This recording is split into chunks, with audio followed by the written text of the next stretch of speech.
साथियों, स्वागत है आपका इस वीडियो में और हमारे चैनल पे आपका स्वागत है, दिल से स्वागत है। देखिए, हरियाणा पब्लिक सर्विस कमीशन के थ्रू असिस्टेंट प्रोफेसर की वैकेंसी आ चुकी है। नोटिफिकेशन जारी हो चुका है। फॉर्म 7 तारीख से भरा जाएगा, 7 अगस्त 2024 से भरा जाएगा।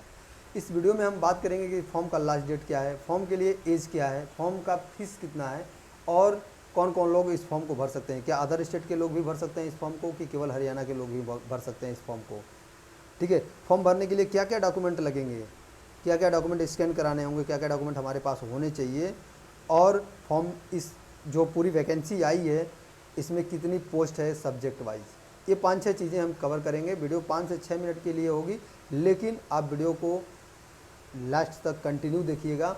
और यदि चैनल पे नए हैं गाइज तो चैनल को प्लीज़ सब्सक्राइब कर लीजिए। ये मोस्ट आपके वैल्यूएबल चैनल है आपको नोटिफिकेशन देने के लिए। यदि प्लीज़ चैनल पे नए हैं तो चैनल को सब्सक्राइब कर लीजिए। एजुकेशन से रिलेटेड वीडियो हम आपके लिए लाते रहते हैं। चलिए वीडियो को स्टार्ट करते हैं। सबसे पहले देखिए, हरियाणा पब्लिक सर्विस कमीशन का ऑफिशियल नोटिफिकेशन है। ठीक है, हरियाणा पब्लिक सर्विस कमीशन का ऑफिशियल नोटिफिकेशन है जो जारी हुआ है कल। ठीक है, यहाँ पे आप देखिए लिखा हुआ है hpsc.gov.in, जो हरियाणा पब्लिक सर्विस कमीशन की ऑफिशियल वेबसाइट है। इसको आप यहाँ पे, ये मैं आपको नोटिफिकेशन जैसे आप इस पर क्लिक करेंगे तो ये देखिए हरियाणा पब्लिक सर्विस कमीशन की ऑफिशियल वेबसाइट पे आप चले आएंगे। यहाँ पे आप अप्लाई कर सकते हैं, लेकिन फॉर्म अभी लाइव नहीं हुआ है। ठीक है, यहाँ पे अभी लाइव नहीं हुआ है। ये 7 तारीख को यहाँ पे लाइव होगा। यही अप्लाई ऑनलाइन पे आप नीचे क्लिक करके आप अप्लाई कर सकते हैं। उसके लिए भी मैं एक वीडियो बनाऊँगा कि फॉर्म में कैसे अप्लाई करना है, कैसे रजिस्ट्रेशन करना है, कैसे आपको सबमिट करना है, कैसे फीस पेमेंट करना है। वो जब फॉर्म लाइव हो जाएगा तो मैं एक वीडियो आपके लिए और बनाऊँगा। ठीक है, तो यहाँ से आप अप्लाई कर सकते हैं। अभी नोटिफिकेशन में समझते हैं कि क्या क्या चीज़ें चाहिए, कैसे कैसे फॉर्म को भरना है। बैक चलते हैं नोटिफिकेशन पे। यहाँ पे आप देखिए, क्लिक करके आप डायरेक्टली वेबसाइट पे जा सकते हैं, या राइट क्लिक करके आप web open link in new tab यहाँ पे भी कर सकते हैं। ठीक है, इस तरह से आप साइट को ओपन कर सकते हैं। चलिए, डॉक्यूमेंट क्या क्या चाहिए, थोड़ा सा इसको जूम कर लेते हैं। आधार कार्ड चाहिए या वर्चुअल आईडी चाहिए। ठीक है, आधार कार्ड एंड वर्चुअल आईडी रहेगा तो आप अदर स्टेट के हैं तो अप्लाई कर सकते हैं। ठीक है, आप अदर स्टेट के हैं तो अप्लाई कर सकते हैं। यदि आप हरियाणा के हैं तो आपको परिवार पहचान पत्र आपके पास होना चाहिए और वर्चुअल आईडी होना चाहिए। ठीक है, तब आप अप्लाई करेंगे। ठीक है, फॉर्म को भरने के लिए बोल रहे हैं कि फॉर्म को भरने के बाद आपको पेमेंट फीस जमा करनी है, और उसके बाद से 2 प्रिंट आउट आपको निकाल के अपने लिए रख लेना है, काउंसलिंग के लिए या ज्वाइनिंग के लिए, आगे के लिए। ठीक है, आगे बढ़ते हैं। डेट के लिए थोड़ा बात करते हैं। 2 अगस्त से ये नोटिफिकेशन आया था। ठीक है, लेकिन फॉर्म 7 अगस्त से लाइव होगा, और जो लास्ट डेट है वो 27 तारीख तक चलेगा। 27 अगस्त तक आपको फॉर्म भरना है, 5 बजे तक है, नीचे नोटिफिकेशन में लिखा हुआ है। ठीक है, यहाँ पे देखिए 27 अगस्त तक आप फॉर्म को अप्लाई कर सकते हैं, 5 बजे तक। फॉर्म ऑनलाइन मोड में अप्लाई होगा, ऑफलाइन मोड में अप्लाई नहीं है, केवल फॉर्म ऑनलाइन मोड में ही मान्य होगा। यदि आपको कोई क्वेरी है, कोई दिक्कत आती है तो आप इस नंबर पे आप संपर्क कर सकते हैं, 1800-180-0431। इस पर आप संपर्क कर सकते हैं 10 बजे से लेकर शाम 4 बजे तक। यदि आपको फॉर्म भरने में कोई दिक्कत आ रही है, कोई रजिस्ट्रेशन करने में कोई दिक्कत आ रही है, तो आप यहाँ पे आप संपर्क कर सकते हैं। थोड़ा पोस्ट को वेरिफिकेशन करेंगे हम कि पोस्ट कैसे है, कितनी पोस्ट है। टोटल पोस्ट की बात करें तो 2424 पोस्ट है, यहाँ पे आप देख सकते हैं। और फिजिकल डिसेबिलिटी को छोड़कर, ये देखिए, ये जो फिजिकल डिसेबिलिटी की इधर पोस्ट है, ये पोस्ट छोड़कर, फिजिकल डिसेबिलिटी की पोस्ट छोड़कर लगभग 200-250 पोस्ट ये भी है। और जो नॉर्मल कैंडिडेट के लिए वो 2424 पोस्ट है। यहाँ पे देखिए, संस्कृत की हम उठा लेते हैं तो ये जनरल कैटेगरी में 8 पोस्ट है, और यहाँ पे देखिए ये कैटेगरी SC है, यहाँ पे बैकवर्ड है, यहाँ पे EWS है, यहाँ पे टोटल सीट की गई है। ठीक है, यहाँ पे हिंदी की बात करें तो हिंदी में 67 पोस्ट है जनरल में, और SC में 25 सीट है, और बैकवर्ड में 27 सीट है, EBCB में 7 सीट है, और EWS में 9 सीट है, टोटल 139 सीट है। इस तरह से आप पोस्ट अपने हिसाब से, जो भी आपका सब्जेक्ट है, आप यहाँ पे पोस्ट चेक कर सकते हैं कि आपके पोस्ट में, आपके सीट पे कितनी सीटें अवेलेबल है, कितनी वैकेंसी अवेलेबल है। ठीक है, यहाँ पे देखिए, यहाँ पे कुछ कैटेगरी को ये इंडिकेट किए हैं, जैसे जनरल या UR लिखा हुआ है, तो आप यहाँ पे समझ जाएंगे कि जनरल मतलब जनरल कैटेगरी। ठीक है, SC मतलब शेड्यूल कास्ट, BCA मतलब बैकवर्ड क्लास A, BCB मतलब बैकवर्ड क्लास B। जैसे यहाँ पे देखिए बैकवर्ड BCB, यहाँ पे लिखा है BCB BCA, backward class A, backward class B। ठीक है, इन्होंने इंडिकेट किया, बहुत अच्छी चीज़ है। ESM मतलब एक्स सर्विसमैन, PWBD मतलब पर्सन विथ बेंचमार्क डिसेबिलिटी। तो आप अपने हिसाब से आप वहाँ पे देख सकते हैं कि आपके अकॉर्डिंग कितना पोस्ट आपके वैकेंसी में आपके सीट पे है। एसेंशियल क्वालिफिकेशन की बात करें तो ऑब्वियसली आप थोड़ा कॉमन सेंस का इस्तेमाल करिएगा। जैसे आप हिंदी के लिए अप्लाई कर रहे हैं, फिजिक्स के लिए अप्लाई कर रहे हैं, संस्कृत के लिए अप्लाई कर रहे हैं, तो जिस सब्जेक्ट के लिए आप अप्लाई कर रहे हैं उससे आपका ग्रेजुएशन कंप्लीट होना चाहिए, उससे आपका पीजी कंप्लीट होना चाहिए, उससे आपका नेट क्वालिफाई होना चाहिए। यदि आप पीएचडी हैं तो उससे आपका पीएचडी भी होना चाहिए। ठीक है, तो आपसे आपके सब्जेक्ट जो भी है, सब्जेक्ट से रिलेटेड आप पोस्ट को अप्लाई करेंगे। ठीक है, और उस सब्जेक्ट में कम से कम आपको मास्टर डिग्री में 55% आपको होना चाहिए, कम से कम 55% आपको होना चाहिए। Knowledge of Hindi and Sanskrit inter level पे आपको या 12th लेवल पे हिंदी और संस्कृत का नॉलेज होना चाहिए। यदि नेट क्वालिफाई है तो नेट के भी आप सर्टिफिकेट आपके पास होना चाहिए। पीएचडी क्वालिफाई है तो पीएचडी का भी सर्टिफिकेट होना चाहिए। ध्यान रखिएगा, यदि आप पीएचडी होल्डर हैं तो 2009 और 2016 के रेगुलेशन के अंतर्गत आप पीएचडी क्वालिफाई किए हैं तो आपको रेगुलेशन सर्टिफिकेट भी यहाँ पे अपलोड करना पड़ेगा।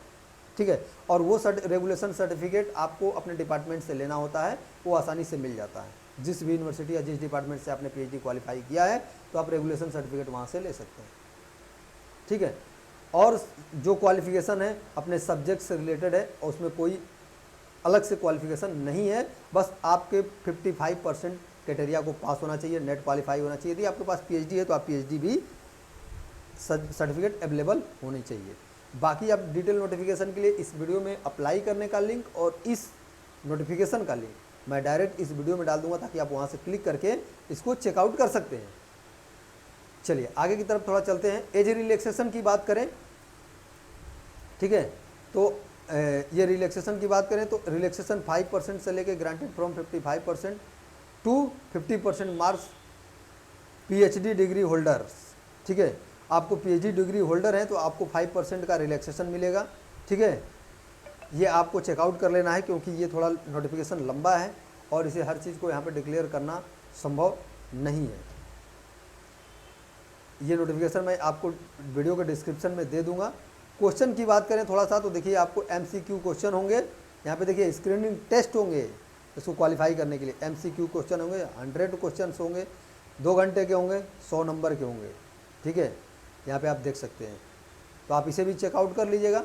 क्या क्या सब्जेक्ट आएंगे, हिंदी इंग्लिश लैंग्वेज में पेपर होगा। सब्जेक्ट जो है यहाँ पे आपको सब्जेक्ट मेंशन किया गया है। ठीक है, दूसरा सब्जेक्ट नॉलेज टेस्ट, ये 3 घंटा का होगा, 150 क्वेश्चन होंगे। ठीक है, और आपको मीडियम जो होगा एग्जामिनेशन हिंदी और इंग्लिश दोनों लैंग्वेजेज में होगा। 2 पेपर होंगे। उसके बाद तीसरे राउंड में होगा इंटरव्यू। तीसरे राउंड में होगा आपका इंटरव्यू। ठीक है, तीसरे राउंड में होगा आपका इंटरव्यू। सैलरी की बात करें तो 57,700 से लेकर 1,82,400 रुपये सैलरी है इसका। ठीक है, और एलिजिबिलिटी की बात करें तो इंडियन होना चाहिए। नेपाल के हैं तो भी आपको गाइडलाइन पढ़ना होगा, भूटान के हैं तो भी आपको यहाँ पे गाइडलाइन पढ़ना होगा। एज लिमिट की बात करें तो 21 साल से लेकर 42 साल तक एज लिमिट है। एज रिलैक्सेशन दिया गया है 5 साल, लेकिन अदर स्टेट के लिए नहीं है, ये केवल हरियाणा स्टेट के लिए है। अब थोड़ा नीचे की तरफ चलते हैं। रिजर्वेशन कैटेगरी आपको हरियाणा के लिए मिलेगा, अदर स्टेट के लिए नहीं मिलेगा। फीस की बात करें तो 1,000 रुपया फीस है, लेकिन जनरल ओबीसी SC ST के लिए है। जनरल ओबीसी के लिए है, SC ST के लिए 250 रुपया है, और ऑल फीमेल कैंडिडेट के लिए भी 250 रुपया है। और यदि डिसेबिलिटी है तो आपका फिजिकल डिसेबिलिटी है तो आपका फीस नहीं लगेगा, यहाँ पे 0 है। फीस किसी भी दशा में रिफ़ंड नहीं होगा, ध्यान दीजिएगा। यदि आप फीस गलत पेमेंट कर दिए तो आपका फीस रिफ़ंड नहीं होगा।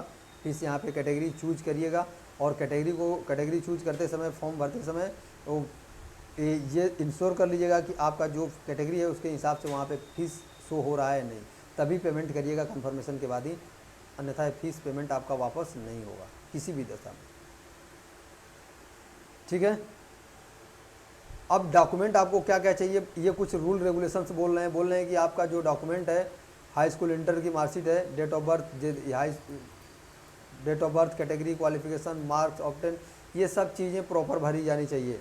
यदि इसमें कोई गलती पाई गई तो फॉर्म के जिम्मेदार आप स्वयं होंगे, फॉर्म कैंसिल कर दिया जाएगा। आपका जो भी डॉक्यूमेंट है, हाई स्कूल की मार्कशीट है, 12th की मार्कशीट है, जो भी मार्कशीट है, मार्कशीट के अकॉर्डिंग आपको फॉर्म भरना है। हाई स्कूल की मार्कशीट के अकॉर्डिंग आपको फॉर्म भरना है, नाम, पता, ठीक है, डेट ऑफ बर्थ, पिता का नाम, एड्रेस, ये सब चीज़ें भरनी है। आधार कार्ड के हिसाब से आपको नहीं भरनी है, ठीक है, आपकी मार्कशीट के हिसाब से आपको फॉर्म को भरना है। पिता का नाम, माता का नाम, देखिए यहाँ पे सब कुछ चीज़ें लिखी हुई है, ठीक है। यदि कोई भी मिस्टेक आप पाते हैं तो फॉर्म को कैंसिल कर देंगे, उसमें आपकी स्वयं जिम्मेदारी होगी। क्या क्या डॉक्यूमेंट अपलोड करने हैं, थोड़ा हम इसे भी देख लेते हैं। ये देखिए, upload to be application form, पहले फ़ोटो होना चाहिए, दूसरा सिग्नेचर होना चाहिए, तो मस्ट है। और अगला में हमें पूरी क्वालिफिकेशन, देखिए यहाँ पे लिखा हुआ है marksheets, degree, essential qualification, example 10, 12, 10, 12, graduation, post graduation, MPhil, ठीक है। Scan copy of marksheet and degree of essential qualification, मतलब जितनी भी एसेंशियल क्वालिफिकेशन है हाई स्कूल से लेके नेट पीएचडी तक, आपकी डिग्री और मार्कशीट दोनों होनी चाहिए, स्कैन कॉपी में होनी चाहिए। स्कैन करके यहाँ पे आपको लगाना है। ये नेट के सर्टिफिकेट भी आपके साथ में होना चाहिए, पीएचडी की भी सर्टिफिकेट होना चाहिए।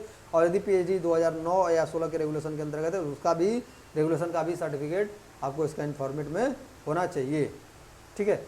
ये सब चीज़ें पीडब्ल्यूडी, ईएसएम, परिवार पहचान पत्र, हरियाणा डोमिसाइल, ये केवल हरियाणा स्टेट के लिए, कैंडिडेट के लिए है।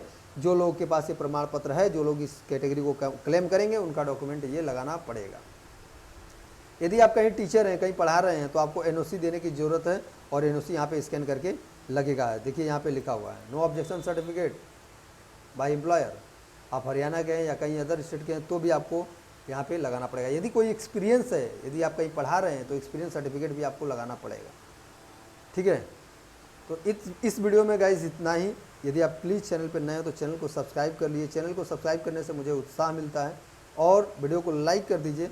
यदि कोई आपको फॉर्म भरने में दिक्कत आ रही है तो नीचे वीडियो में कमेंट लिख करके बताइए, मैं आपको हेल्प करने की पूरी कोशिश करूँगा। अब तक के लिए इतना ही, मिलते हैं किसी नेक्स्ट वीडियो के लिए। तब तक सीखते रहिए, पढ़ते रहिए। जय हिंद।